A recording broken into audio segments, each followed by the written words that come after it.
Growing up in Alabama, if you play football, you dream about one day playing for the Crimson Tide. But for so many of us, that dream never becomes a reality. Whether we fail to meet the eye test, don't have the grades, or flat out just can't play, every single one of us at Pop Warner think that one day we'll be coming out of that tunnel in Tuscaloosa. I happen to be one of the three, but since sophomore year, I've been getting a ton of interest from the other schools in the state. UAB, Troy, and South Alabama have all offered me scholarships, and National Signing Day is in the morning, and every player on the team is scheduled to announce where they're going in the gymnasium. Our quarterback is headed to Bama, and since he's the #1 recruit in the nation, he was able to finesse ESPN to broadcast every single decision before his. Sort of like an undercard for boxing. Either way, I'm hyped as hell, because I get to be on TV. So a few decisions go by, now it's all on me. Journey begins in Alabama. It's time for us to find out which school will be the campus on our road to glory. A mediocre high school career has him rated as a 2-star safety, and he didn't have many schools recruiting him. It's been a very tough decision, but after considering all the options, he chose to continue his football career in his home state. He found a scholarship offer he couldn't refuse at the University of Alabama at Birmingham. Now we look to Kirk Herbstreit for analysis on how our student athlete will fit in on campus.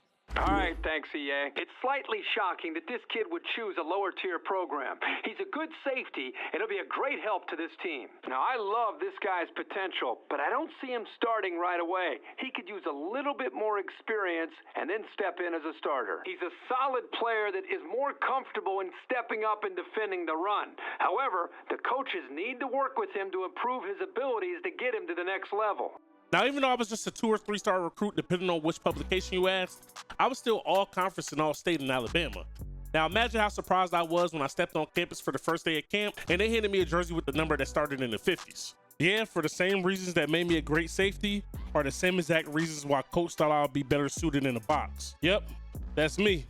They turn your boy into a linebacker.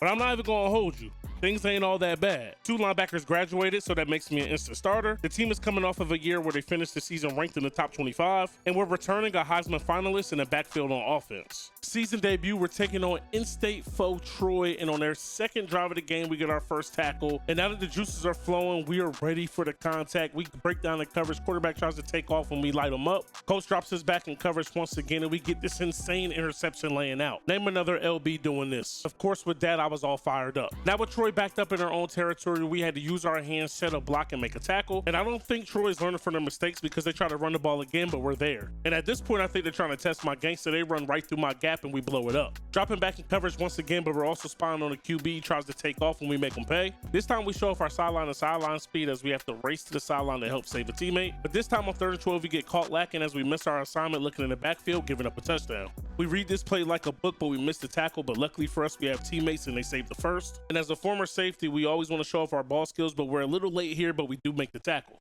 We would get another opportunity though late in the 4th quarter as we will ice the ball game with our second pick, and we would be named player of the game in our college debut with 12 tackles, 2 for loss, a sack, a forced fumble, and 2 interceptions. But things would immediately get turned up to another level as we're on the road taking on number 8 Miami in Hard Rock Stadium. We get caught over pursuing to give up a first. But on the very next play, we would settle down a little bit and we would break down in time to catch Cheney and make a tackle. We're one of those players where we have to get our first contact and make our first tackle to settle in. This time we meet Donald Cheney at the line. But our offense returned the ball over and put Miami in prime real estate to score, but we get a touchdown saving tackle on Tyler Van Dyke. Unable to keep him out of the end zone though, Tyler Van Dyke finds Xavier Restrepo for a 3-yard touchdown. But very surprising to me as a defensive player, our offense went down to answer back. Now I thought we had everything locked up here on the 2nd and 9, but Tyler Van Dyke throws a dot off his back foot while getting hit. But on 2nd and 7 here, we react late to a pass, then miss a tackle. Right now we're being tested because our first game of the season, nobody knew us. We were an unknown freshman, but now there's a team with a whole game plan to keep the ball away from me.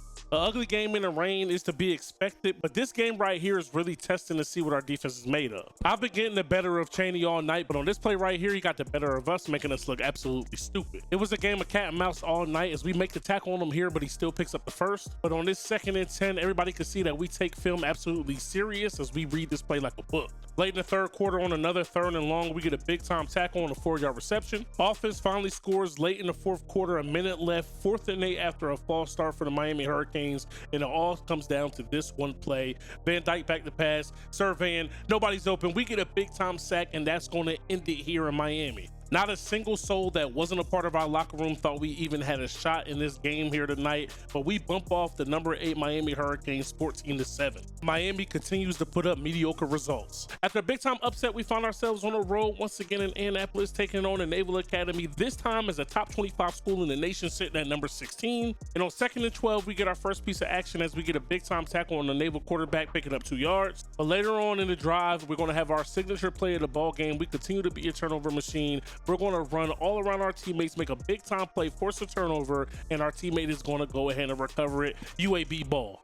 With playing against Navy, you know you got to worry about that option. The quarterback pitches it to Terrell, and we're going to bring him down for a loss. And this is my favorite side of the episode. You can see him frustrated, but you can see us celebrating in the background. And this time on 3rd and 9, our defense is just showing off our pure relentlessness as we get a big time sack. But one thing that continues to let us down is our offense. We're only up 7-0 in the second quarter, and this time we're going to trip over our teammate as we're unable to make a tackle. Finally, our offense gives us some more points. We're up 2 scores, but when would these quarterbacks learn that they can't run if we're lurking?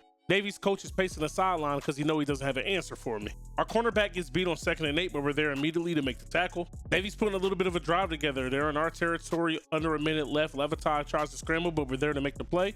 2nd and 7, he tries to drop back for a pass. Everything's clamped up, and we get another sack. Navy doesn't call a timeout. Instead, they go with the no huddle to save it. On 3rd and 10, they're going to pick up 9, and we get a stop. Settling for 3 and getting the ball to start off the second half. They're going to go ahead and bomb us on 3rd and 2. Not sure where our corner was doing, but Barker makes him look absolutely silly. He walks into the end zone untouched. Today, we found ourselves around the ball a lot, but not necessarily making the plays I felt like we should have made, and we got to clean that up a bit. Like on this 1st and 10, there's absolutely no way we should have allowed ourselves to get blocked, even though we still make the play. And like on this 3rd and short, when we had a chance to force a 4th down, but Terrell makes us absolutely his kid as he throws us out the way. I try not to be too hard on myself because this is my first time ever playing this linebacker position, and I still make some good plays out there. But it's plays like this one where I feel like I have to get to the ball and either knock it down or catch a pick, but instead we give up 6 yards. Even though I'm playing linebacker, I still want to at least 1 year of my career lead the nation in picks, and I'm not going to get it done if I don't take advantage of my opportunities. This 4th and 4 stop sealed the game, but I feel like we're going to be in a lot of trouble if our offense doesn't step it up. If we're only giving up 7 to 10 points a game, you have to find ways to punch it into the end zone. I'm not going to say that this was a statement win, but actually winning the game after knocking off a top 10 school in the nation says a lot. We lead the team in tackles for the 3rd straight game, racking up our 2nd double-digit tackle total of the season, forcing a fumble, riding high.